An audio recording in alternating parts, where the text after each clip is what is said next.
అందరికీ నమస్కారం. ఆ వీడియోలో ఉన్న ఆ మహిళను నేను రైల్వే కోడూరులో గవర్నమెంట్ జాబ్ చేస్తూ ఉంటాను. గత సంవత్సరంన్నర ముందు జూన్ 14, 2024లో రైల్వే కోడూరు ఎమ్మెల్యే అయిన ఆర్వా శ్రీధర్ గారికి నేను కంగ్రాచ్యులేషన్స్ చెప్దామని చెప్పేసి ఫేస్బుక్ ద్వారా మెసేజ్ చేయడం జరిగింది. అతను మొదటి రోజు అయినా సరే నాతో 2-3 గంటలు మాట్లాడారు. లాస్ట్లో అతని నెంబర్ నాకు ఇచ్చి నా నెంబర్ అతను తీసుకున్నారు. టెలిగ్రామ్ అనే యాప్లో నాకు మెసేజ్ చేశారు. నా గురించి అంతా తెలుసుకుంటూ వచ్చారు. అంటే నువ్వేం చేస్తూ ఉంటావు, ఎక్కడ ఉంటావు, నీకు పెళ్ళయిందా, నీ భర్త ఏం చేస్తాడు, పిల్లలు ఉన్నారా, ఇదంతా తెలుసుకుంటూ వచ్చారు. నా భర్త నాకు దూరంగా ఉంటున్నాడు అనేసి తెలుసుకున్నారు. నేను నా బాబుతో ఉంటాననేసి నేను చెప్పాను. అలా అనుకోవద్దు, నువ్వేం ఒంటరివి కాదు, నీకు నేనున్నాను, ఎటువంటి సిచ్యువేషన్ అయినా సరే నేను నీకుంటాను అని చెప్పేసి నెక్స్ట్ డే నుంచే నాకు అటువంటి ప్రామిసులు చేయడం జరిగింది. అటువంటి భరోసాలు ఇవ్వటం జరిగింది ఆయన నుంచి. సరే అని చెప్పేసి నేను నార్మల్గానే మాట్లాడుతూ వచ్చాను. ఒక 2 రోజుల తర్వాత ఆయన నా న్యూడ్స్ అడగడం స్టార్ట్ చేశారు. వీడియో కాల్స్ చేయని చెప్పేసి బలవంతం చేయడం స్టార్ట్ చేశారు. ఇదంతా కరెక్ట్ కాదండి అనేసి నేను అన్నప్పుడు అతను చాలా ఫాస్ట్గా టర్న్ అయిపోయి సీరియస్ అయిపోయి నన్ను బెదిరించడం జరిగింది. ఇది నా కోడూరు, నా నియోజకవర్గం, నువ్వు ఒక చిన్న ఎంప్లాయీవి, నీకు ట్రాన్స్ఫర్ చేయాలన్నా సరే నేనే దిక్కు, నీ మీద ఎంక్వైరీలు వేయిస్తాను, నీ కొడుకు నువ్వు ఒక్కరే ఉంటారు, జాగ్రత్త మరి చూసుకో అని చెప్పేసి బెదిరించడం జరిగింది. అయినా కూడా నేను న్యూస్ పంపలేదు. కానీ దాని తర్వాత నుంచి కలుద్దామని చెప్పేసి నన్ను చాలా టార్చర్ చేయడం జరిగింది.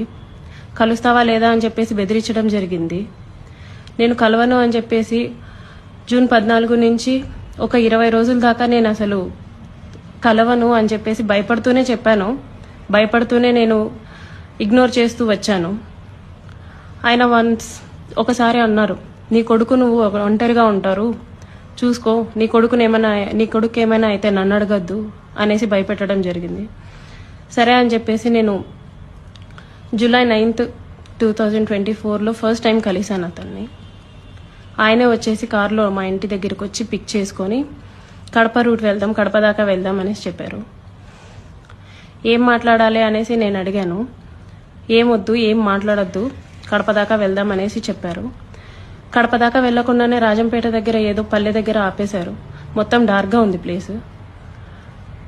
ఎందుకండి ఆపారు అనేసరికి నాకు నువ్వు సెక్షువల్గా కావాలి అనేసి అడిగారు.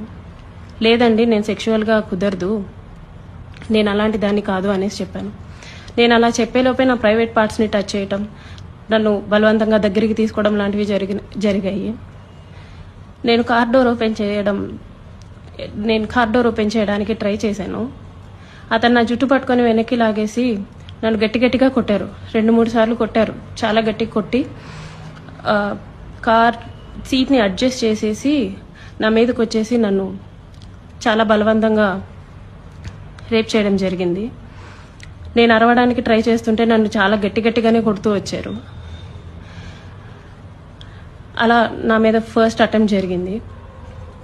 నన్ను ఇంటి దగ్గర డ్రాప్ చేసి నేను దిగుతున్న టైంలో, నువ్వు ఈ విషయం ఎవరికైనా చెప్పినా సరే నువ్వు కొలాప్స్ అయిపోతావు, నీ ఫ్యామిలీ కొలాప్స్ అయిపోతుంది, స్పాయిల్ చేసిస్తాను అని చెప్పేసి నాకు చెప్పడం జరిగింది.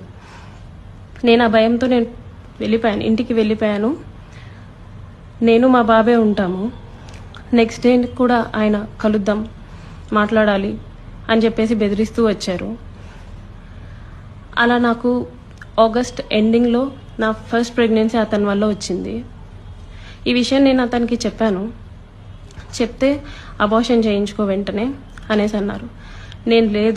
నేను అబార్షన్ చేయించుకోవట్లేదు, నీ వల్ల నాకు ఇంత జరిగింది, నేను అబార్షన్ చేయించుకోవట్లేదు అంటే అప్పటికి నన్ను బెదిరించారు. నువ్వు అబార్షన్ చేయించుకుంటే నువ్వు బ్రతుకుతావు, నీ ఫ్యామిలీ బాగుంటుంది, నీ ఉద్యోగం బాగుంటుంది, లేకపోతే నా గురించి నీకు తెలుసు అని చెప్పేసి చెప్పడం జరిగింది.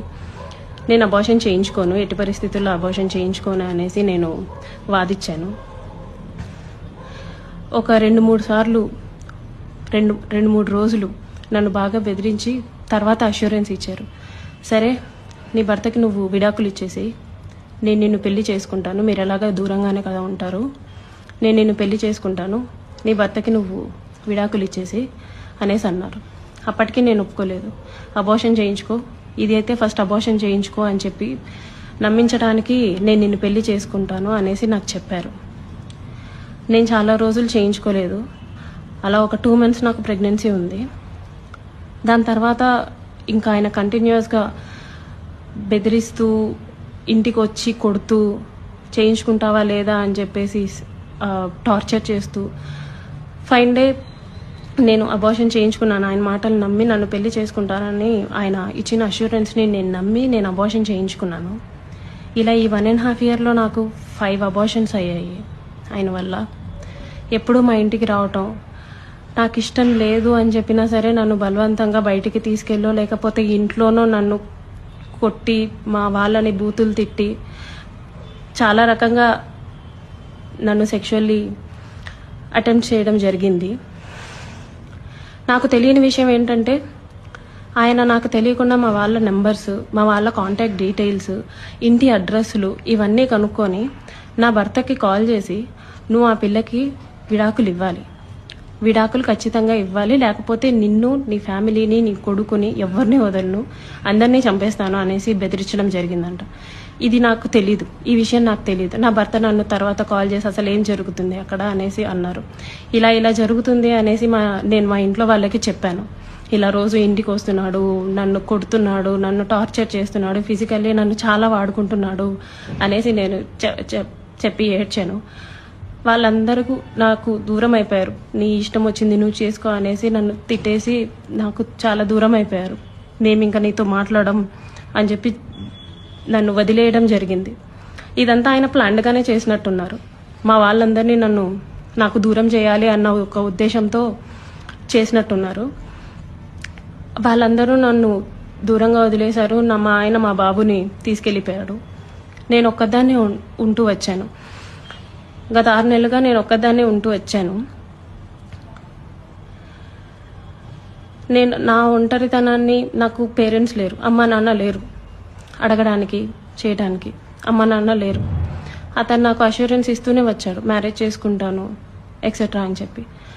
ఇలా వీళ్ళందరూ దూరం అయిపోయి నా గురించి ఎవ్వరూ అడగడానికి కూడా లేరు అని ఆయనకి ఒక క్లారిటీ వచ్చిన తర్వాత ఈ 1.5 year నాతో ఉండి నన్ను ఇష్టం వచ్చినట్టు సెక్షువల్లీ వాడుకొని లిటరల్లీ నన్ను కొట్టి బలవంతంగా చాలా అంటే చాలా సార్లు చేసి January 7, 2026 ఒక 20 days ముందు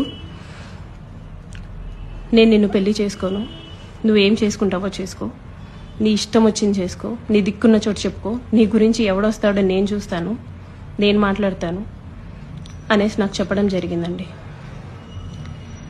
ఇట్స్ బీన్ 20 days. అతను నన్ను వదిలేసి ఈ 1.5 సంవత్సరం నేను నరకం చూశాను. అతని వల్ల చూడాల్సిన నరకం అంతా చూశాను. నాకు ఇప్పుడు న్యాయం కావాలని చెప్పేసి నేను కోరుకుంటున్నాను. దాని గురించి పోరాటం చేస్తున్నాను.